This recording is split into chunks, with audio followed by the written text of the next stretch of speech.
In the land of sand and bone, I only trusted metal. That night, a silver key dropped on the table, and 3 armies changed course. I saw the dying man clutch a cloth engraved with a key, the sheriff raising another, a broken chain left behind in the ash. After watching it all, one question stayed. When the key changes hands, which door do you open? The silver key lay on the table, chain chipped, its shine faint under the lamp. Elias glanced at it, then slid it into his pocket, saying nothing. His shadow stretched long across the cracked wall. Out in the yard, a horse shrieked against its reins, dust lifting into a thin veil. The barn door clicked, hinges rusted as if ready to tear loose. He stood still, hand heavy inside his pocket. Night crawled across the dunes, fires in the distance blinking like animal eyes. Elias did not sleep. His eyes followed the strip of light across the key, not yet knowing where it would lead. He turned the lamp wick lower, flame shrinking like the mouth of a wound. The wooden table showed old water rings, one dent the size of a coin. The key shifted restlessly inside his pocket, the coarse cloth of his shirt running cold on his back. He circled the house once. The vented floor creaked at a joint near the stove. The window lamp swayed, though the wind outside was weak. On the sill was gray powder, fine like ash rubbed by hand, not his hand. Elias opened the door. The porch boards were damp. A thin fog had just passed. Alarm cans strung around the yard hung dead. Flax cords brushed each other without sound. At the knot by the post, the last string had been swapped for another piece, darker, flat, tied in a sailor's knot, not his way of tying. The stable door screeched long when pulled, smell of dry straw, horse sweat, old leather. The gray horse's back stained white with salt, eyes half open, pupils rolling after his shadow. At the saddle rack, the reins were set one notch off. At the end of the strap, a small black hair twisted, tied in a snake-tail knot, not part of that saddle. He lifted the oat barrel lid. The sack was still tied, but the knot was not one he used. Near the mouth of the sack, flax had darkened black where sweat had soaked. On the nail that pinned the lid, a thin silver scrape, as if a hard object had rubbed past. He said nothing, did not frown, just looked. The small shed door behind the stable had an iron lock, old, black. Aged, but the latch tongue inside shone as if freshly oiled. Elias drew the silver key from his pocket. The chipped chain edge bit his thumb. He slid the key in, a perfect fit, turned it gently. The lock opened smooth, no catch. Inside the wooden room, smell of old gunpowder mixed with damp mold. A box of cartridges missing a strand was still warm, as if a hand had just pressed it. The wind shifted. Cold slid against his calves. Out in the field, the windmill groaned, turning round by round like ink spirals scrawled across the sky. At the eastern fence, the third post from the corner had fresh claw marks, raw white wood, not yet weathered. The wire pulled taut in a different weave, crossed into an X. Secure, but not his hands that set it. Elias shaded the lamp, walked the fence. His eyes worked under the night, like a hook dragging sand dust with it. The hoof prints came in 2 sizes, one horse wide-hipped, one narrow. A man's weight pressed into soft earth left an oval pit with flat base. At the rim, a half-burnt cigarette, the smell heavy, sharp, the kind sold at the southern trading post, rare on this side. He did not pick it up, just tapped it with his boot. Ash broke in 2. An insect crawled from under the cinder, folding itself into a root. No human steps, no tug of reins, only the absence taking shape. Back inside, he set the key down exactly in the ring stain.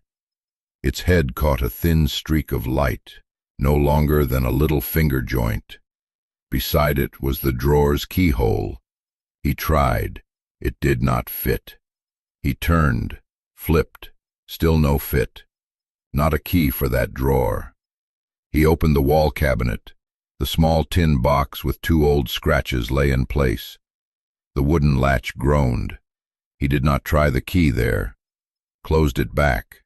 The lamp guttered once, thin purple smoke, then steadied. On the porch the hanging can stirred faintly, no wind strong enough to do it. He blew out the lamp. The house sank dark. His eyes matched the shadow. A moment later, a faint metal tap against wood, far, slight from the stable. Silence. Another tap, closer, the sound of hook on loop, then nothing. Elias slipped the key back in his pocket. His finger dragged dust straight across the table edge.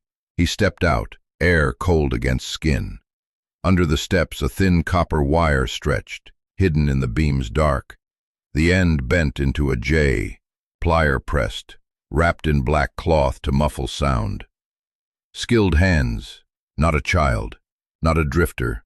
The horses blew hard twice, hooves knocking boards. Elias stood still. His eyes did not aim at the stable, but slanted to the ground, where he had scattered fine sand at dusk. Across it, a thin, straight line scored through, like a pencil stroke. A door had been cracked and closed again, someone in, someone out. On the outer wall, the shadow of the clothes rack blinked out, then returned when a cloud tore off the moon. He went around back. The creek bed lay dry, black stone dotted with pale scales.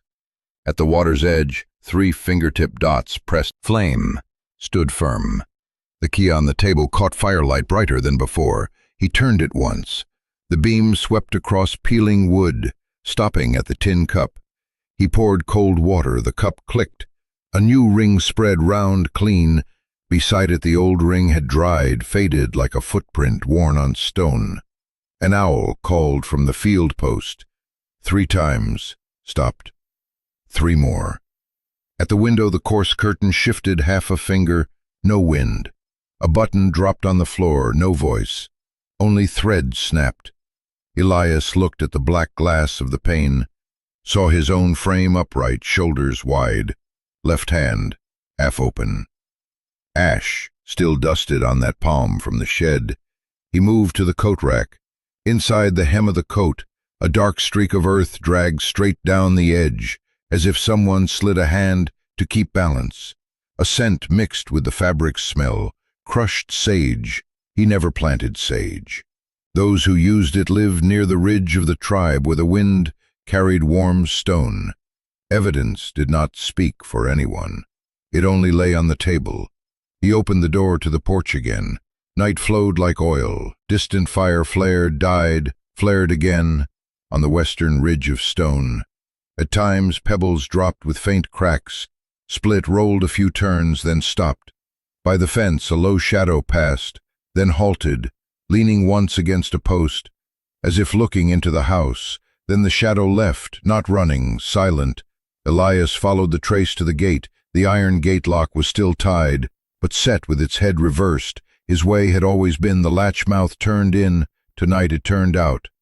A small change, but enough for a house-trained eye to see. He reset it, noiseless. His thumb pressed the edge of the iron, cold. At the hook's end fresh scratches ran parallel, the length of the silver key. He did not smile, he did not frown. He only pulled the key from his pocket, placed it against the scratch. Perfect fit. He returned it to his pocket. The chipped hook on the chain glowed a pin of light when the house lamp struck it, like a lone eye. On the water tower, the 5th rung of the ladder was loose. His foot pressed into it, felt the give. He climbed, stood on the high plank floor. Wind carried from the canyon, smelling of dry stone, old horsehide, distant smoke. At the far line, small black points, arranged in a row, then dissolved. Not cattle, not walkers. On a rock outcrop, a post newly planted, bark still wet with resin, tied with bright red cord, 4 knots, firm hand. A marking rope, not meant for him. He stood there a while, and still inside his pocket with the key. On its surface, night sweat, gathered into a thin film. He drew it out, wiped it on his shirt hem, replaced it. The silence was not smooth. It showed seams, showed joints, each joint a sign. The alarm cord replaced, descended. His foot pressed the loose rung, gave a thunk. In the yard, a fox cut across the lamp's glow, fur bristled, feet muddy. It stopped at the hen house, sniffed once, then left.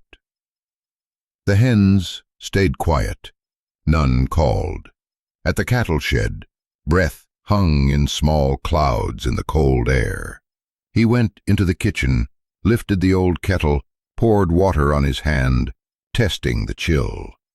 The water touched skin, cool enough to show dust motes drifting. He set the kettle down, parallel with the table edge. The key lay 2 handspans away. He pulled it closer, set it square in the old water ring like a seal. Outside, night shifted its temper. The single cloud broke. Sky opened. Stars scattered like nails. Metal struck stone once, dry, near the western ridge.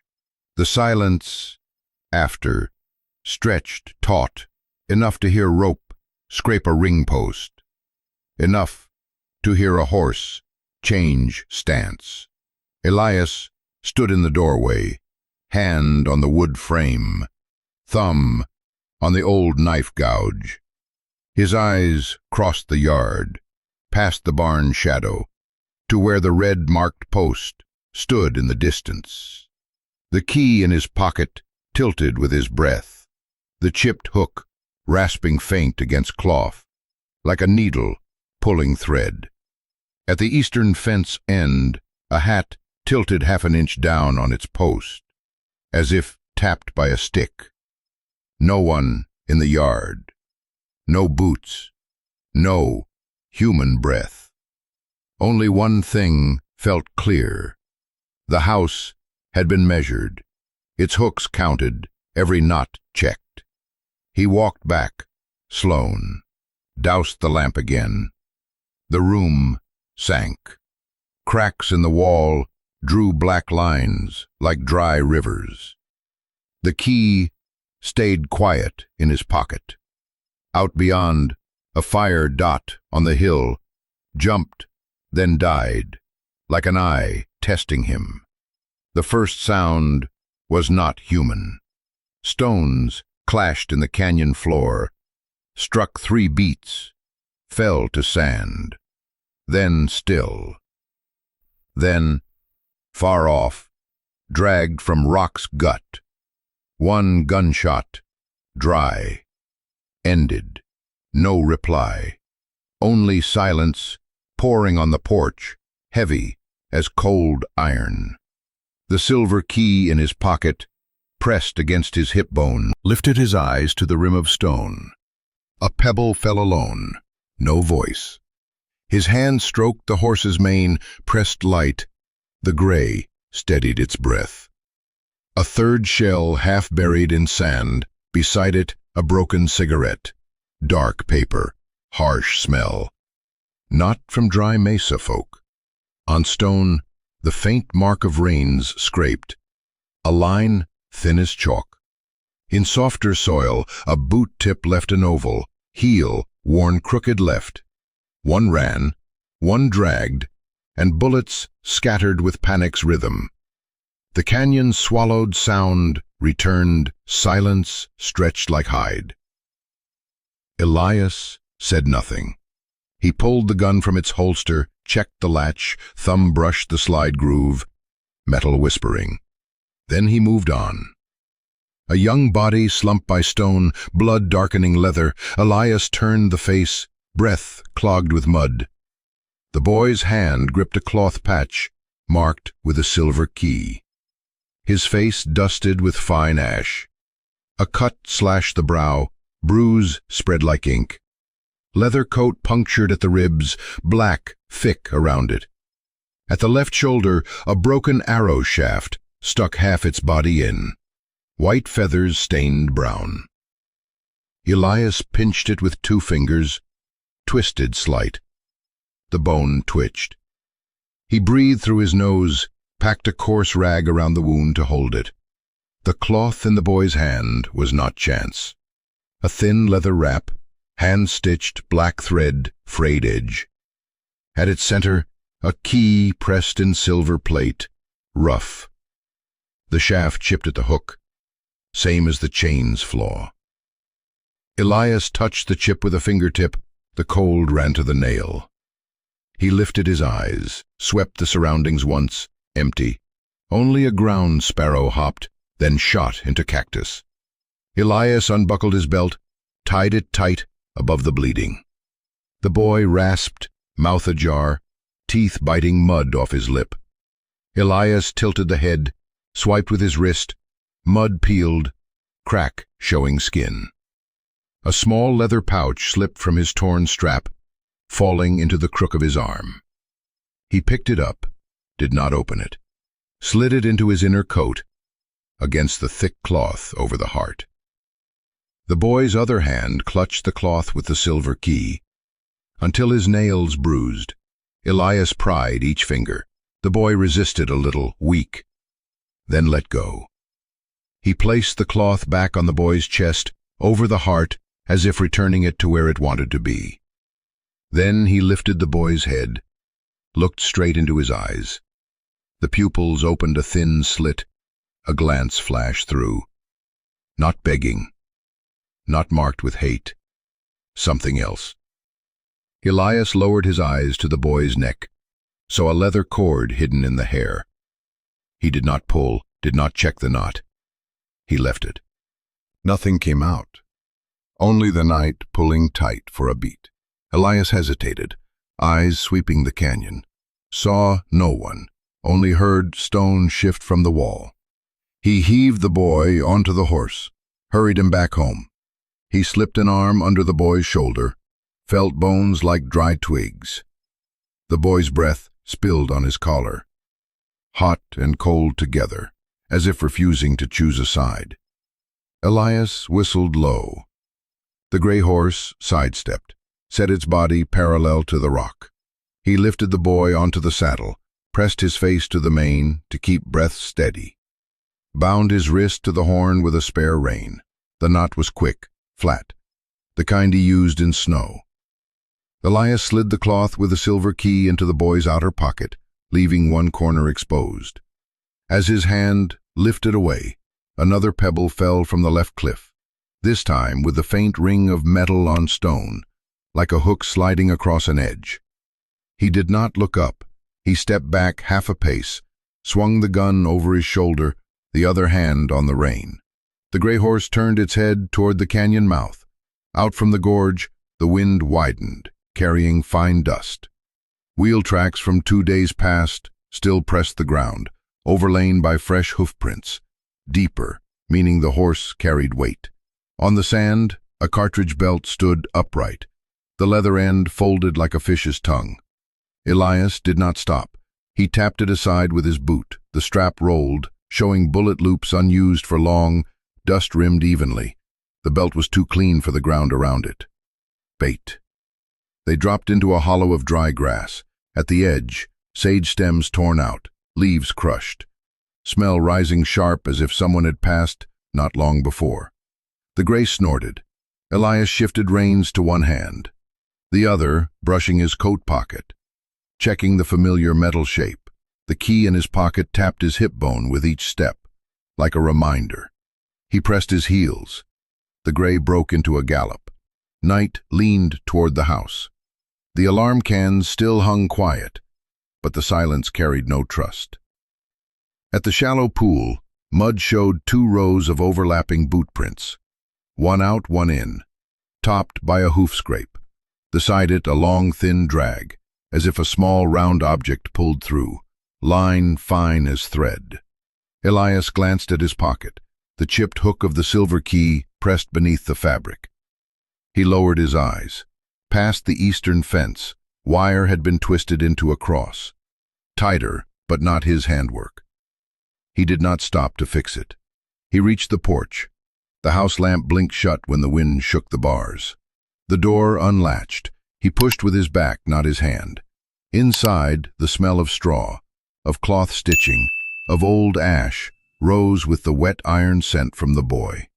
He set the boy on the wooden bed by the wall.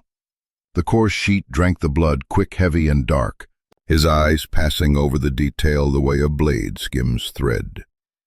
He bandaged temporary, tightened the wrap with a flat knot. Outside, horses shifted in the stable, stamped twice. From the window crack, a thin bar of light fell across the boy's throat. On that line, something reflected, small, no bigger than a nail tip. Elias angled the lamp. The flame's arc went around the wall, came back to the boy's neck. He saw a thin leather cord, tight, its end hidden in the hair. He did not pull.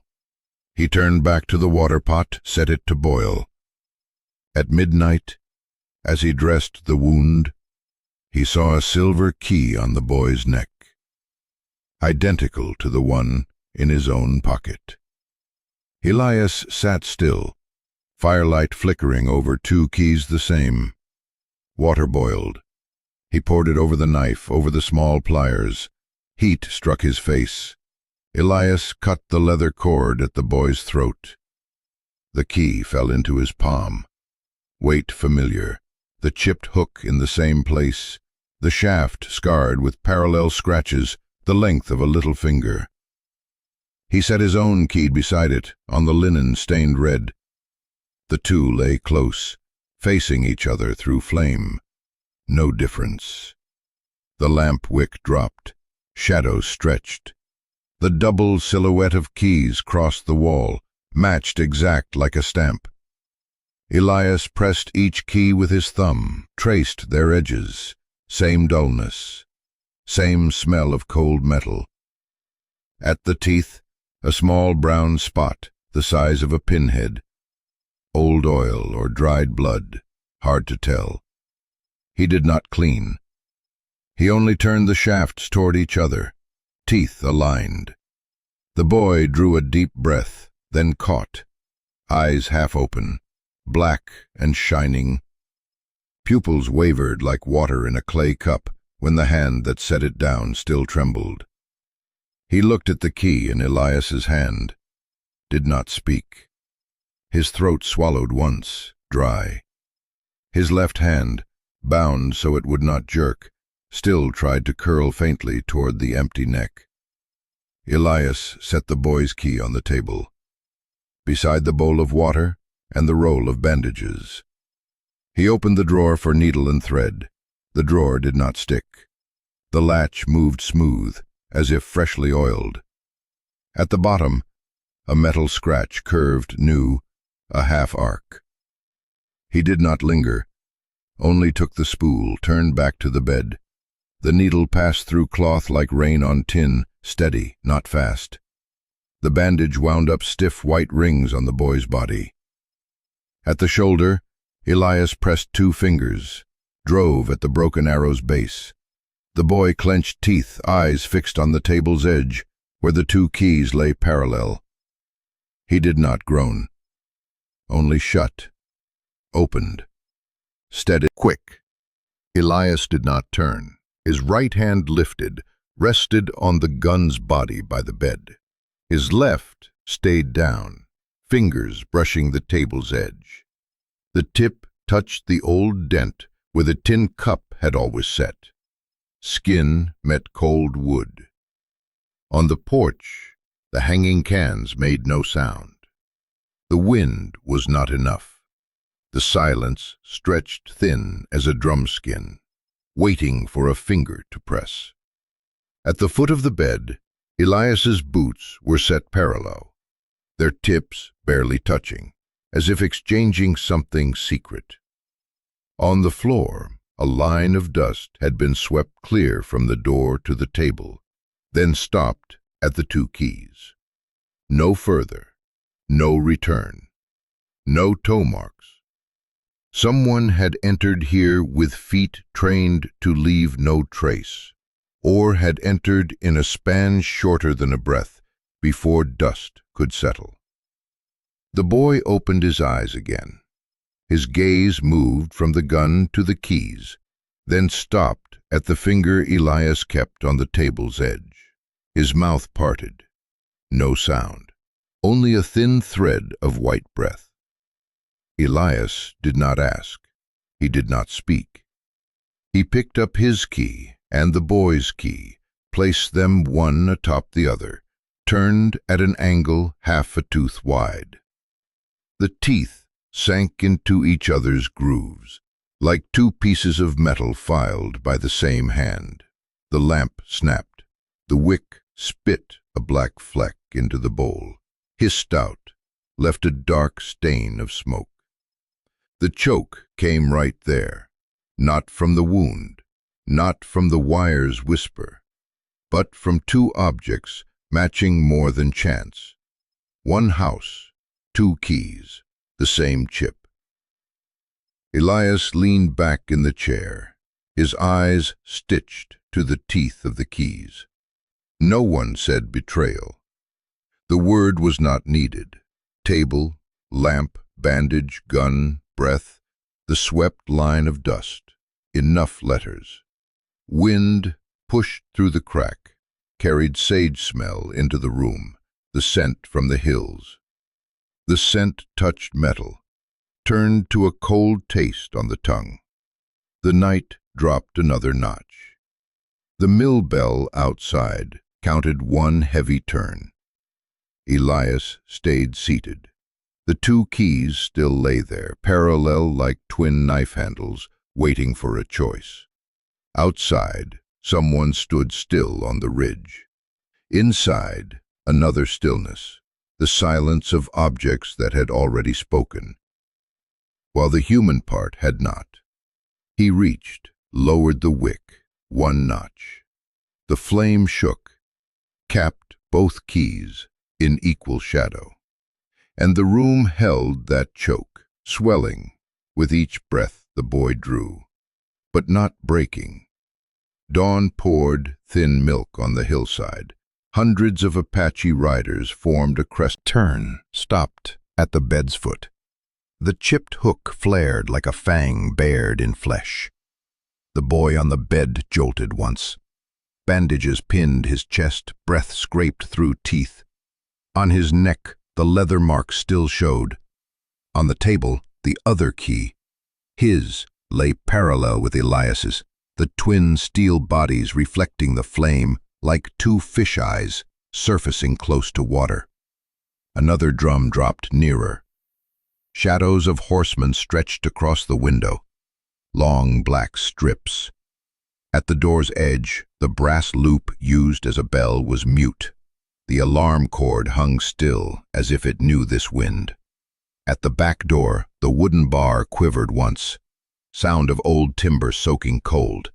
No voice, only waiting, thick, heavy. Elias bent, picked up the key. The chipped hook pressed his skin, left a pale line that faded. He touched the boy's key on the table. Teeth matched. The wick spat a tiny coal, dropped into the bowl, hissed, died. The flame sank one more notch, laying even shadow over both keys. Outside, horses stepped forward half a pace. Manes rose like breaking waves. An arm lifted a lance tied with red cloth. The strip flicked, paused, flicked, paused. Command passed the line. Eyes turned together toward the house, the wooden door scarred with old bullet marks faint as freckles. Inside, the kettle's water had cooled. The ring stain on the table closed. The silver key lay across a gouged line. Hook turned to the door like pointing. Elias laid his hand on the key, not covering, only holding. The earth's pulse outside beat with the drum. The key's pulse stayed cold. The boy opened his eyes.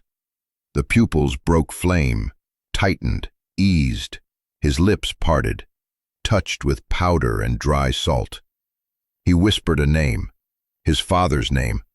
The sound dropped sharp, like a pebble to the floor. Elias tilted an ear, did not repeat. He gripped the key in his hand, blood swelling to the fingertips, veins laced green. His knuckle joints cracked softly, enough to hear. His eyes never left the front door. There, a black barrel moved half a finger's width, following the holder's breath. The boy rose a little, bandage rasped on skin. Blood seeped fresh at his ribs. His eyes fixed on the table, on the two identical keys. His eyelids flickered twice.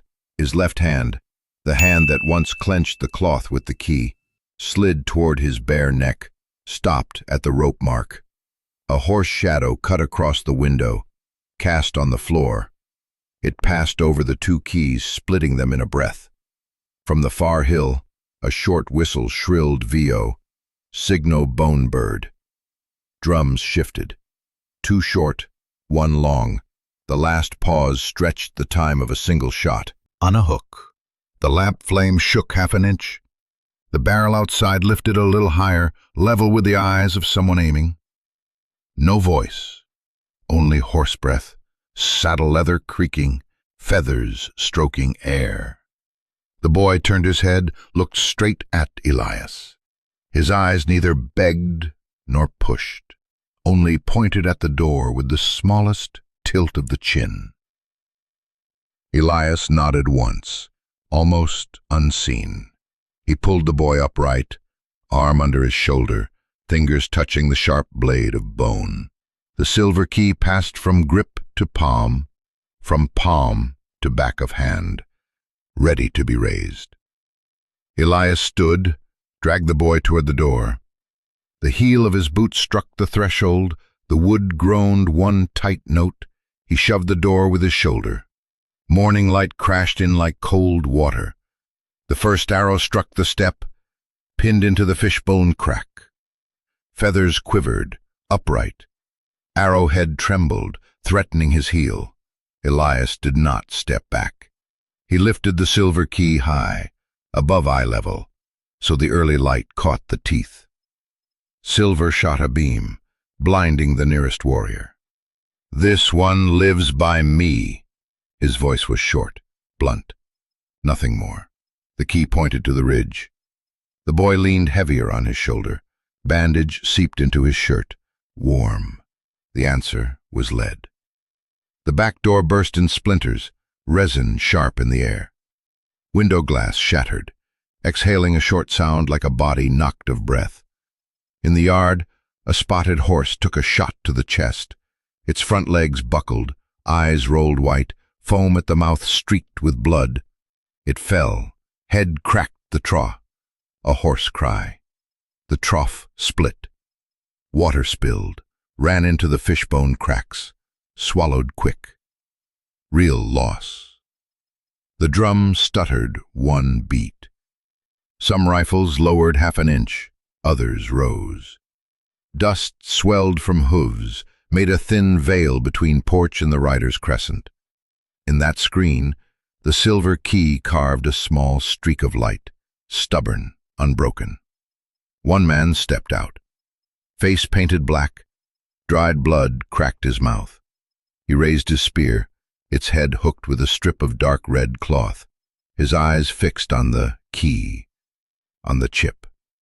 Far back, an elder lifted his hand, palm open to the yard, a sign to wait. Some horses stamped, nailed two more holes in the ground. Elias held the key to his chest. His fingers whitened, his wrist trembled once, stilled. His eyes swept the line of riders, stopped on a tall one, straight-backed, wearing a crow feather headdress. No words. He only tilted the key, teeth flashing against that man's face. The boy struggled to stand, chest rising with the new drumbeat. Sweat ran down his bandage edge, dropped onto Elias's boot toe. Stone. No words, no wind, only the drip of water from the broken trough. In the crescent of riders, eyes slid across each other. A bone whistle sounded half-flat, dry mouth. The spotted horse in the yard convulsed once more, kicked a bucket. The bucket rolled, rang sharp on rock. That sound strung a tight wire in the air. Across the line a rifle jerked, ammer snapped.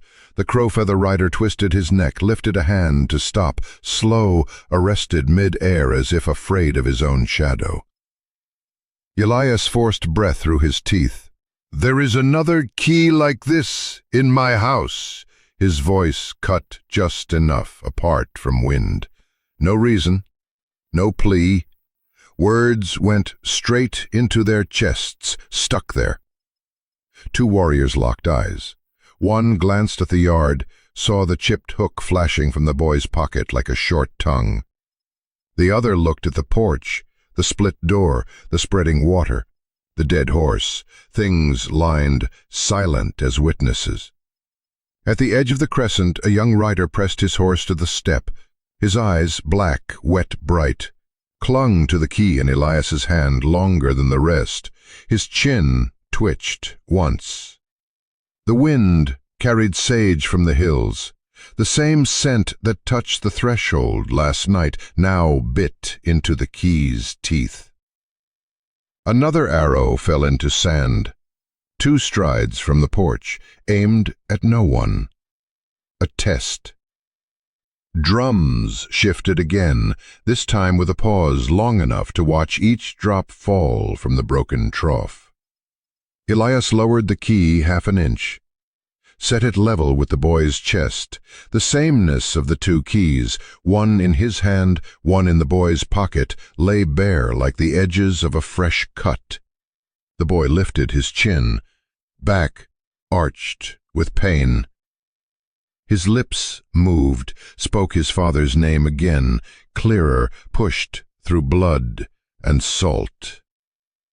In the crescent, the crow-feather rider twitched, as if tugged by an unseen cord. He urged his horse a half step, then held, eyes locked on the chip. The wind died. Dust dropped. The iron chain on the stable door behind rattled once. On the porch floor, the silver key cast a warped shadow from the splintered wood, looking like a small map into some place in the house. One only those with the same key could enter. The choke arrived on time.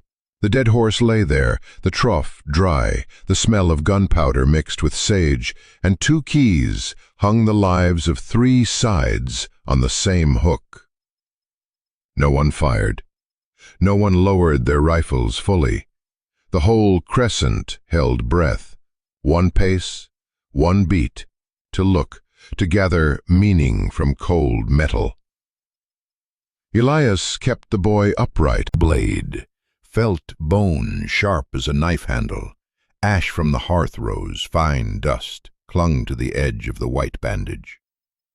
Through the broken window a new dust cloud lifted from the town's direction, brass gunlocks flashing with each hoof step. The first barrel pressed the yard's edge, hoarse teeth grinding foam. A broad hat rider pulled his horse back, raised his left hand high with another silver key, shorter shaft, chipped hook. Sheriff Traeger, his eyes narrowed, glance moving faster than his mouth. "See!"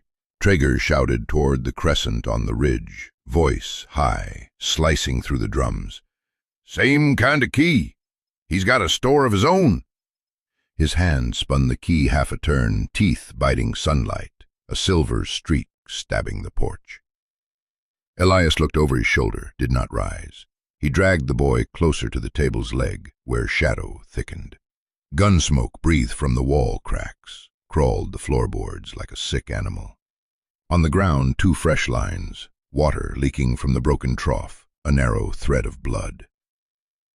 The front door shuddered from hooves, its back smeared with sand and splinters in a starburst.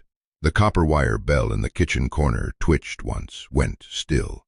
From the porch, Traeger's boots stepped on the boards, iron nails tapping steady. The silver key in his hand struck his leather pants, clack, twice. The Apache crescent closed tighter at the rim. Rifles leveled flat like a steel rule. Drum shifted beat, holding the silence longer at the end, painted faces cold, eyes sharp like cuts. Traeger tilted his head back, shouted, "This key opens a supply cache." He shook the chain, the key swung in the air. "He's hiding hostages in there." His voice climbed, hard, thrown to the hills, not to the man inside. Many eyes turned on the porch at once, like a flat blade pressed against a chest. On the left rim, an elder lifted his hand, palm open. On the right, a young archer lowered his arrow 2 joints. No one spoke.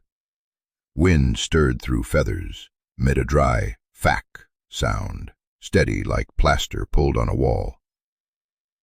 Inside, Elias's key lay on the table edge, the chip aimed at the door. Beside it, the enamel bowl circled a ring of water. Elias reached, set the key in his palm, thumb covering the chip. The boy leaned back, black pupils under lamplight, ashes at the corner of his eyes. "Where are the hostages?" Traeger shouted again. He jerked his chin toward the shed behind the stable. "Open it! Open with your key." His eyes cut sideways to the Apache line, borrowing their rifles for witness. One town guard lifted a crumpled paper, Dry Mesa's ration list, then dropped it, wind tearing. Elias gave no answer.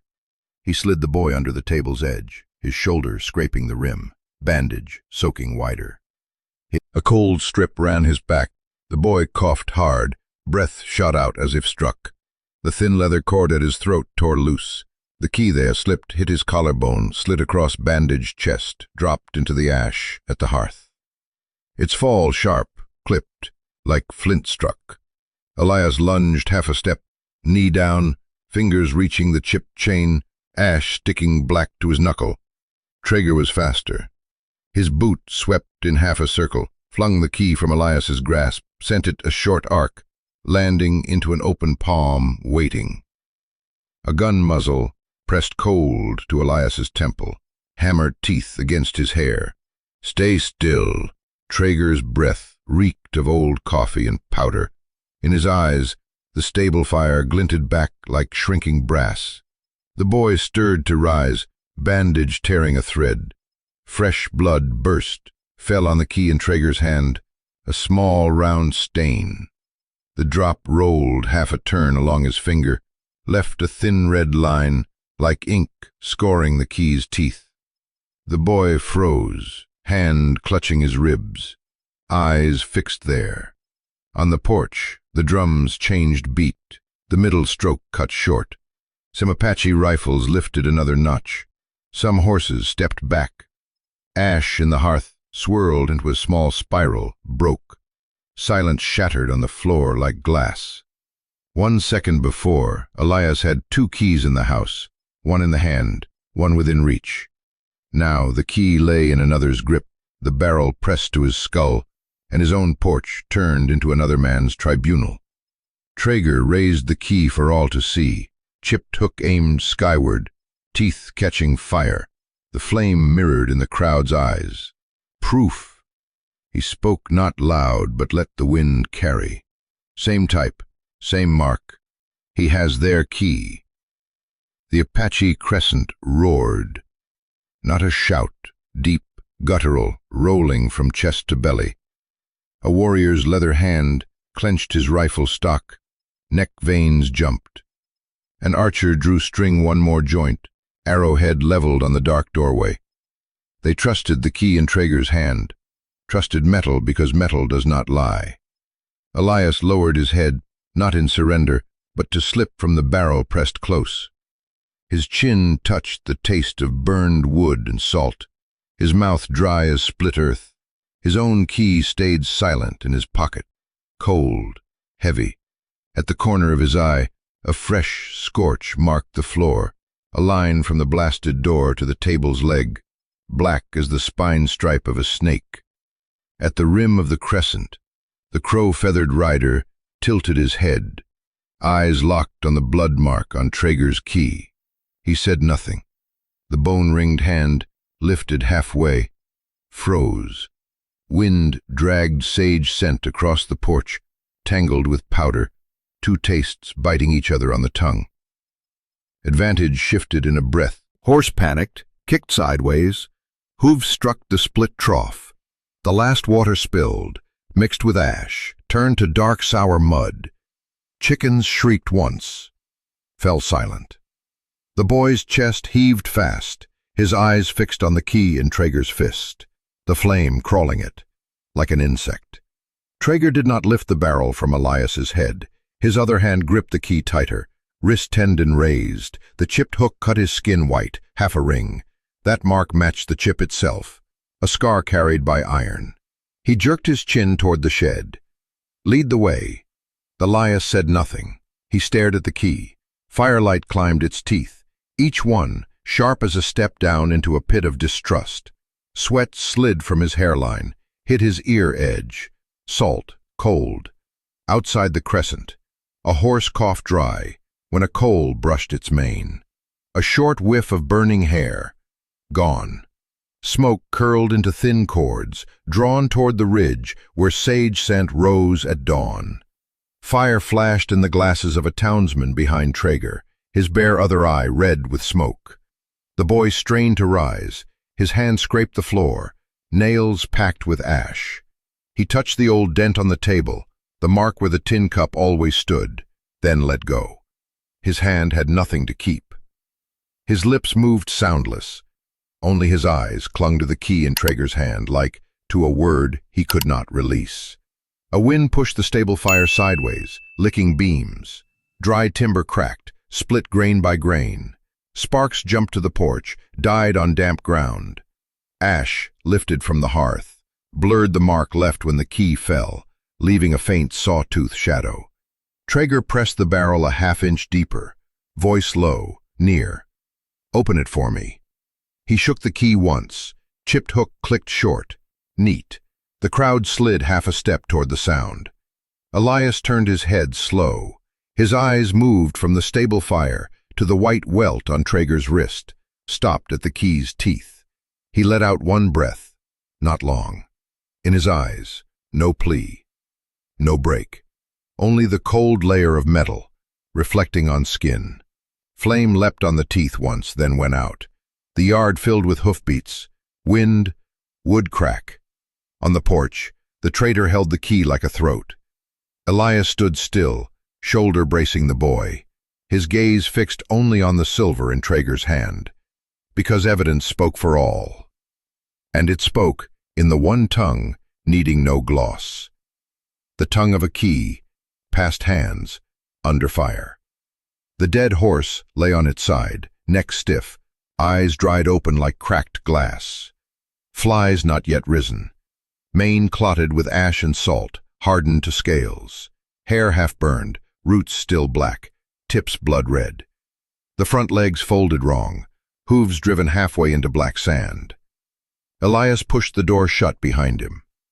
Bandage around his shoulder dulled, edge water mixed ash to sour, dark mud. He dashed it on the glowing boards. Wood cracked small, exhaled smoke. Flame shrank like an animal struck spine. On the broken beam, the scorch ran like a vein, stopped at a loose joint. The porch step still held the arrowhead deep.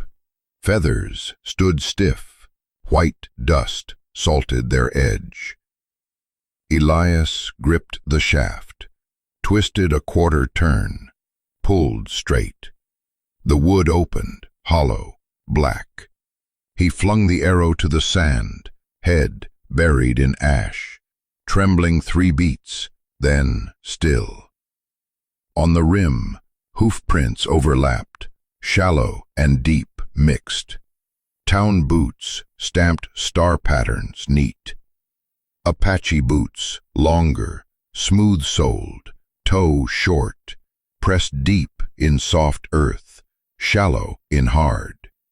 Both drawn out of the yard in separate trails, leaving a gap like an axe blade turned up. Elias walked the eastern fence, wire still braided strange as before, cross tight, knots neat, not his hand. The third post still scored fresh white, not yet darkened. At its base, a cigarette butt flattened, dark paper, stamped by a square nail heel. The spacing Elias knew. He tapped it with his boot. It split, showing fine strands of paper. Near the chicken coop, the broken trough's iron teeth lay bare. Water pooled at the bottom, reflecting sky, a dull tin. Rings of dirty water rippled when ash fell. He picked a shard of window glass, tilted it. One edge, still faint warm, resin stuck. He dropped it in the bucket, its clunk dull, like nail on bone. The porch steps' fishbone cracks showed clearer in morning light. Between them, last night's blood dried thin as ink. Elias brushed ash with his boot edge. Beneath was the deep score from the key's hook when it fell. The line ran a finger's length, stopped at a raised grain. He wiped no further. He straightened, scanned the yard. On the hill, a few figures still stood, unmoving. One arm rose, palm open, lowered. No drum. Wind carried down the last sage scent, broke on the smell of cooled powder. To the town side, the dust cloud thinned, left a smear like weak smoke from a hearth. He went back inside. Gun smoke from the night still hung under the roof like gray threads. The stove dead, ash dusted the table's edge, the chair, the chipped enamel bowl. A streak on the floor ran from door to table's side, then stopped, died. He poured what water remained in the bucket into the chipped tin cup. He set it on the table, a ring spreading out, surrounding the burn mark shaped like a key. In the table's center, the scorched key mark showed dark. The teeth burned gray, shaft brown, the chipped hook cut deep. Last night, the mark had not bitten this far. Perhaps a coal had fallen on hot metal, pressed it further into the wood. No one needed to say it. The object had gone, the scar remained. Elias set his palm over it. The wood was warm fading. His fingertip scraped the edge of the burned teeth, felt like dry fish scale. He lifted his hand. Dust filled his lines, fine and black. He wiped it on the singed pant leg. The black transferred, leaving the table cleaner, exactly where the key had burned. The drawer slid smooth. The latch did not catch, as if it remembered another hand. Inside, no key, only thread, needle, and a small leather piece edged black. The boy's cloth with the pressed key, folded, set at an angle. Elias folded it once more, propped it against the enamel bowl. The key's face on the cloth looked straight at the burn on the table, as if mirroring. He lifted the cup, drank a small swallow. Cold water slid down his throat like stone. He set the cup back in the old water ring so the new ring overlapped. The circles offset, half a finger. Morning light came through the crack, struck the rim, cut the burn into two clear halves, light and dark. At the window, the coarse curtain, dusted with ash, shifted an inch with the breeze. Its hem, scorched, curled like a leaf edge caught in flame. On the broken pane, a long handprint left the night before, now dulled under new dust. From the table's corner, a tiny fleck of silver rolled, perhaps from the chain, stopped at a wood split. Elias flicked it with his nail, heard a thin ting. He reached into his coat pocket, empty, his pants pocket too. His own key was gone. The curve pressed into the cloth still showed, a pale arc, but no iron against bone. He sat straighter, placed both hands on each side of the burn, as if pinning an invisible sheet between. Did not blink for a while. Outside, the mill chain turned slow, beat by beat. In the yard, the dead horse's belly had sunk, eyes still open, unfallen. A crow perched on the broken beam ground past. Elias walked through ash to the ruined stable corner. Smoke lay flat on the earth. Smell of burned hair, hide, resin thick as glue. He scraped the top ash aside with the shovel's handle, short, even strokes. Ash shifted like wet sand, exposing charred wood, black nails.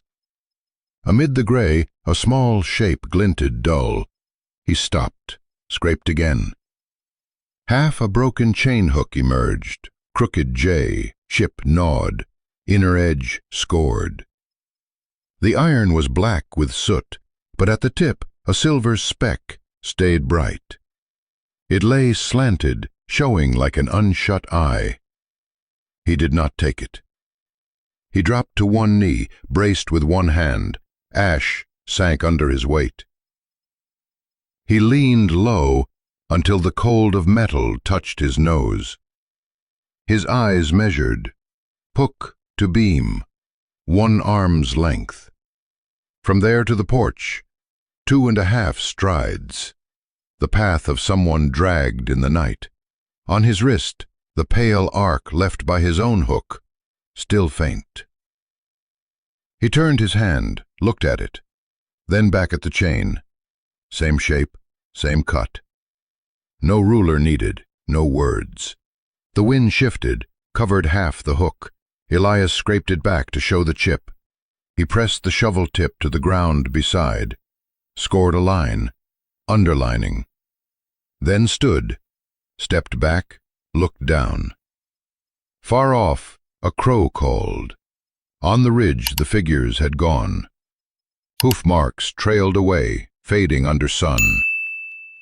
In the yard, the trough lay dry. Blood in the cracks had dulled, changed color. The arrow propped inside the house stood still. Elias returned to the porch, stopped at the burned key mark one more time, then back to the stable corner. He left the broken hook exposed, neither covered, nor taken, nor hidden, for anyone to see, for anyone to read. He lifted the zinc bucket, walked to the well.